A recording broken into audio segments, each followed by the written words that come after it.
Le 226e derby de Turin entre la Juventus et le Torino, mais le premier dans ce Juventus Stadium.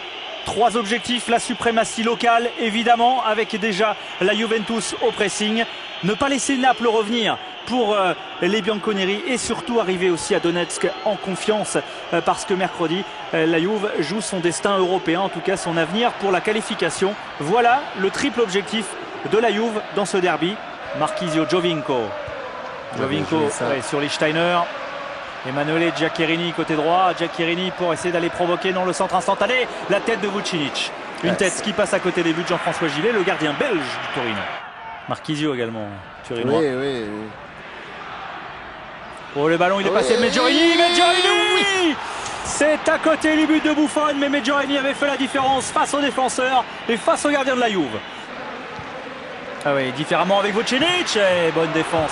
La bonne défense de Baccia. Il ne s'est pas livré. Il a juste gêné la frappe du Monténégrin. La Juve un peu plus pressante désormais avec Paul Pogba. La frappe de Pogba. Et Gillet en 2 temps. Oh, il n'a pas pu capter ce ballon. C'est Kamil Glik qui est obligé de concéder le corner sur cette frappe de Pogba. Et il touche tous les ballons, sur toutes les actions, il est là. Et il frappe encore. Le missile de Pogba qui oblige Jean-François Gillet à une parade. Les 3 étaient là. Comme quoi, La Glik. Ah oui. Oh, c'est rouge. Rouge direct. Ah oui, c'est pas maîtrisé. Regardez-moi ça. C'est inadmissible. Comment est-ce qu'il peut discuter encore? Steiner, c'est Andrea Pirlo. Vucinic, Pogba dans la surface. Non, il n'y a pas de... Oui. Aussi penalty. Regardez Nico, regardez la main de Baccia. Ouais. Il va carrément plonger, il prend le ballon avec les 2 mains. Hop, c'est surtout ça qui a été sifflé, non pas l'accrochage. L'homme des Panenka s'est manqué. Et vous savez que le ballon a bougé juste avant qu'il ne frappe. Le ballon a bougé juste avant qu'il ne frappe. C'est étrange ce qui s'est passé là. Penalty manqué. Bah voilà, on est dans un vrai derby. 8e corner de la Juve. Gillet devancé, le ballon n'est pas sorti. La tête derrière de Marchisio.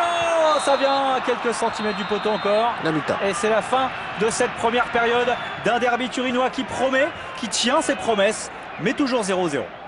On vous rappelle que le Taureau est en infériorité numérique depuis l'exclusion de Kamil Glik à la 35e minute. Marchisio pour Vucinic. Le centre de Vucinic, la déviation de Bentner. Pogba qui manque le cadre. Oh, c'était plus difficile ce qu'il a tenté en première période. Là, il manque l'ouverture du score. Bon, alors la bonne nouvelle, c'est qu'il est là quand même. C'est pas sur des attaques placées que la Juve va pouvoir faire mal à cette équipe, à moins que Giovinco ne trouve Vucinic. Oh, ça passe à quelques centimètres. Ah, c'est quand même les vrais attaquants, ça. Hein. 75% de l'effectif qui a joué ce match de coupe. Ouais, et ils n'ont pas le même banc que la Juve.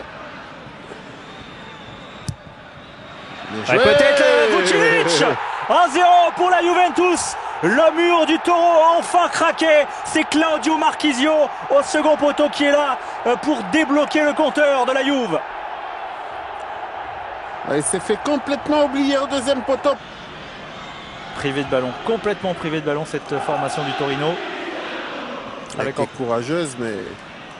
Avec encore Giovinco qui insiste, le crochet de Sébastien Giovinco, pied gauche désormais, second poteau. Oh, il n'y a pas cru. Et Marchisio, il était proche du doublé. Pardon. Il n'y a pas cru. Vucinic pour repiquer intérieur. Vucinic, second poteau avec un peu de réussite pour Giovinco. Giovinco, ça fait 2-0. La Juventus est à l'abri. La Juventus empoche peut-être les 3 points dans le derby parce que là, à 10 contre 11, on ne voit pas comment le Torino va revenir. C'est facile le football. Hein.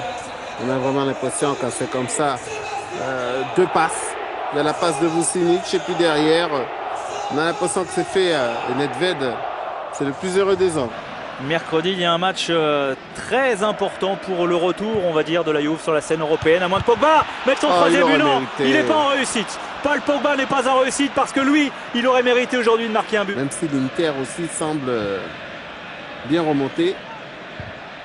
Oh, la passe de l'épaule de Vucinic. Le 3e but de Bentner.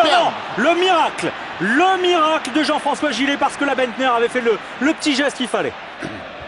On en est à plus de 63% de possession de balle pour la Juventus.